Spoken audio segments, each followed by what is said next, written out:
스터디 2일차 제2장 법인세법의 계산구조 그리고 제3장 소득처분 이 두 가지 파트를 공부해 보았습니다. 챕터 2였던 법인세법의 계산구조와 그리고 소득처분 이 두 가지 파트에 대해서 간단하게 제가 이제 같이 정리하면 좋겠다고 생각하는 부분을 좀 기록을 해봤어요. 그럼 그 부분 간단하게 같이 짚어보면서 2일차 스터디 정리할게요. 법인세법의 계산 구조는 지금 요거는 책으로 한번 꼭 보시기를 권장을 드릴게요. 아무래도 실무를 좀 해보셨던 분들 같은 경우에는 뭐 로직을 아시겠지만 아직 이제 법인세법을 실무에서 접하지 못하신 분들은 기본적으로 요 로직이 돌아가는 건 알아야 개념을 좀 세우고 공부하는 데 틀을 잡을 수 있으니까 짚어보시고요. 이 세무조정, 우리가 사실 요것 때문에 이제 법인세를 하는 건데 입금산입, 송금산입, 입금불산입, 송금불산입 정말 너무너무 일상적으로 많이 쓰는 용어이기 때문에 아직 이 용어에 대해서 개념이 좀 부족하신 분들은 꼭 잡아보시기를 권장드립니다. 그리고 이제 문제를 풀면서도 제가 많이 나왔던 이 결산 조정과 신고 조정에 대한 부분 오늘은 이 부분에 대해서 같이 간단하게 짚어보려고 합니다. 근데 사실 법인세는 이 세무조정 요게 이제 처음이자 끝인데요. 이 세무조정은 입금산입, 송금불산입, 입금불산입 요 세 가지는 신고조정으로 정리가 되고요. 이 송금산입 같은 경우가 결산조정과 신고조정 이렇게 두 가지로 나뉘게 돼요. 그래서 공부를 하실 때도 이 송금산입에 대한 거 그래서 이 송금산입이 어떠한 로직을 따라가느냐 결산 조정을 하느냐 신고 조정을 하느냐 요걸 보시면 되는데 일단 기본적으로 웬만한 건 다 신고 조정이라고 생각하시면 되시고요. 결산 조정 사항에 대해서만 짚고 나머지는 다 신고 조정이다. 이런 식으로 정리를 하셔도 도움이 되실 것 같아요. 결산 조정은 일단 충당금, 준비금, 자산의 평가 이렇게 세 가지로 크게 나뉘고요.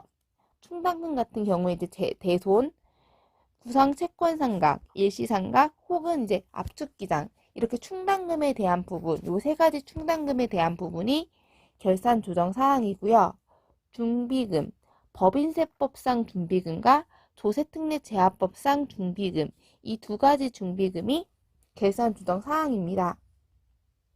자산의 평가 같은 경우 지금 감가상각비, 채권의 대손, 감가상각 자산의 즉시상각, 평가손실, 소액미술품 취득가액 즉시 송금산입 요 부분에 대해서 지금 결산 조정 사항이라는 거 같이 정리하면 좋을 것 같아요.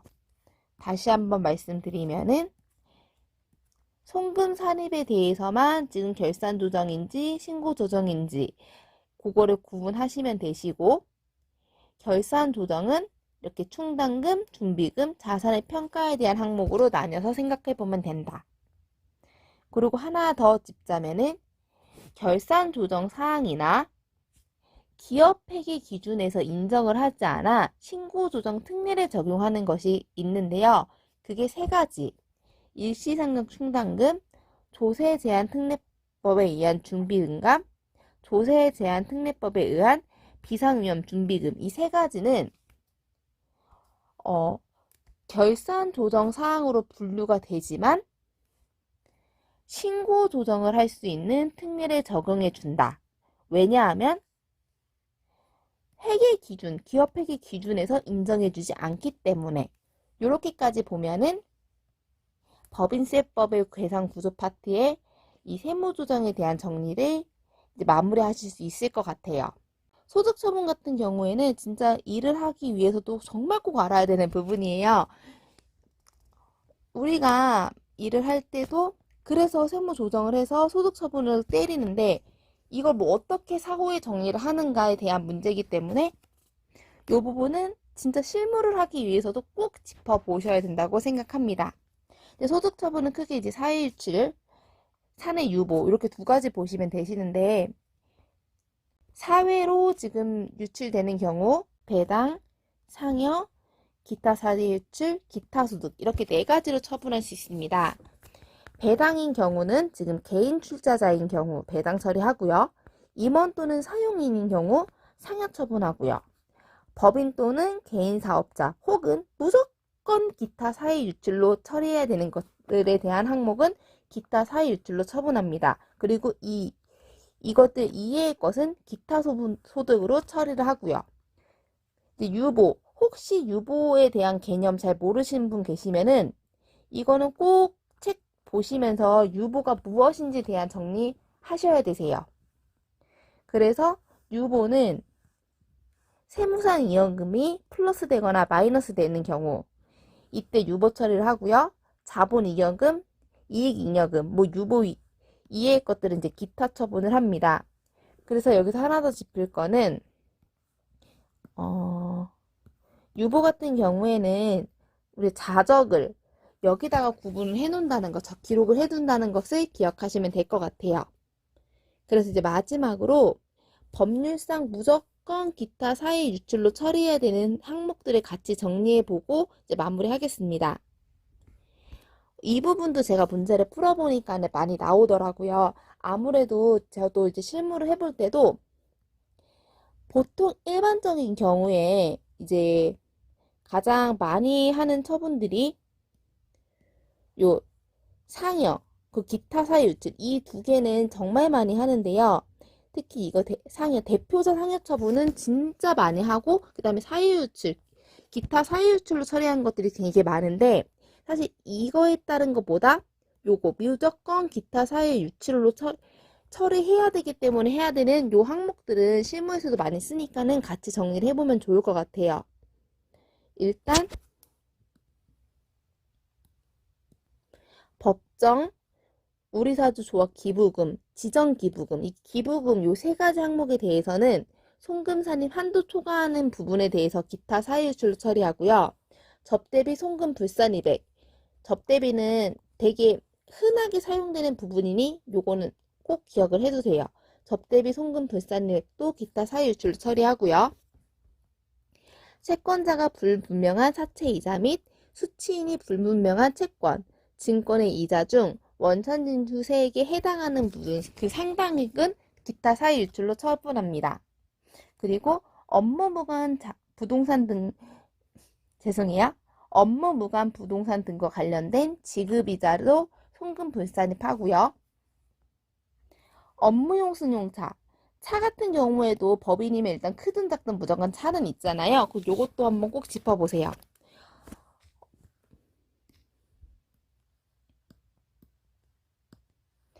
업무용 승용차 임차료 중 감가상각비 상당액 한도 초과액에 요거 송금 불산입하는 거, 업무용 승용차 처분 손실 요것도 한도 초과액에 대해서 송금 불산입하는 거, 요것도 체크 한번 해보시고요.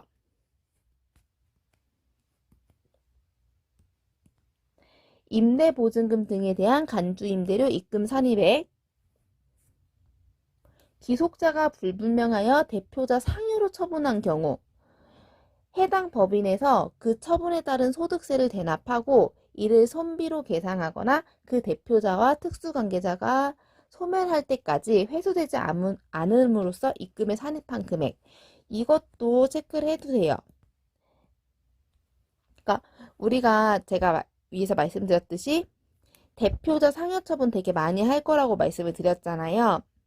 대표자 상여 처분을 하게 된 거는 그 법인세에서 끝나는 게 아니라 2월달에 연말정산했고 3월달에 보통 법인세 신고하잖아요. 그러면 2월달에 한 연말정산을 수정신고를 해야 하란 소리거든요. 거기다가 대표자 상여 처분한 것만큼 소득으로 더 얹어서 그럼 당연히 세금이 개인 소득세가 높아지겠죠? 그 소득세에 대한 부분이에요. 처리하는 방안.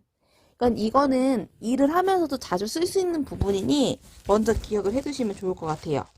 그리고 8번 불공정 자산 거래, 증자, 감자, 합병 등으로 인하여 부당행위 계산 부인 규정의 적용을 받아 입금 산입된 금액으로서 사용자에게 상속 및 증여세법에 의하여 증여세가 과세되는 경우 요 부분, 그리고 마지막으로 외국 법인의 국내 사업장에 각 사업연도 소득에 대한 법인세 과세 표준을 신고하거나 결정 또는 경정 시 입금 산입액이 동외국 법인 본점 등에 귀속되는 경우, 요렇게 9가지 경우는 무조건 기타 사유 유출로 정리하도록 법으로 규정하고 있으니까 해당 내용을 한번 짚어보면 좋을 것 같아요. 일단 문제에서도 많이 나왔었고 제가 말씀드렸던 2번, 5번, 7번 요 부분은 실무를 하면서도 많이 접할 수 있는 부분이니까 체크하시면 좋을 것 같습니다. 그럼 2일자 스터디 정리 여기까지고요. 그럼 우리 작심 3일이잖아요. 일단 3일차까지 무사하게 통과해 보도록 해요. 모두들 오늘도 공부하시느라 고생 많으셨습니다.